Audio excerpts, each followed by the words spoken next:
کی رات جتنے لوگ مرد عورت نوجوان بچے بچیاں تیری نافرمانی کر رہے ہیں، ناچ رہے ہیں، گا رہے ہیں، شرابیں پی رہے ہیں، منہ کالے کر رہے ہیں، دھرتی بھی کانپ رہی ہے، آسمان بھی لرز رہا ہے۔ اگر یہ نیا سال تو نے دے دیا ہے، ہمیں موت نہیں آئی تو ہم تو شکرانے کا سجدہ کرتے، لیکن مغرب کی قومیں نیا سال مناتی ہیں شراب سے، زنا سے، ناچ گانے سے۔ مسلمان بچے بچیاں بھی اسی میں لگ گئے، اسی کو ہیپی نیو ایئر بنا لیا۔ جب آدمی شراب پیتا ہے تو ایمان باہر نکل آتا ہے کہ ایک پیٹ میں شراب اور ایمان جمع نہیں ہوتا۔ جب کوئی زنا کرتا ہے مرد یا عورت تو ایمان باہر نکل جاتا ہے۔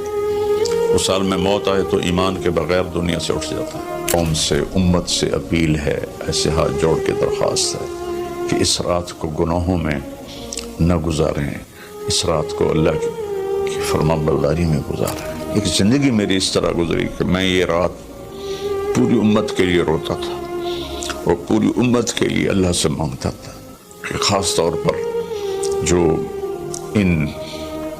اس رات کو نافرمانی میں گزارتے ہیں، جانور بن جاتے ہیں، انسانیت رخصت ہو جاتی ہے، تو میں ان کے لیے انہیں اپنا سمجھ کر کہ میرے نبی نے اپنی امت کے لیے جتنے آنسو بہائے ہیں، سارے نبیوں کے آنسو اکٹھے کروں تو میرے نبی کے آنسو زیادہ ہیں۔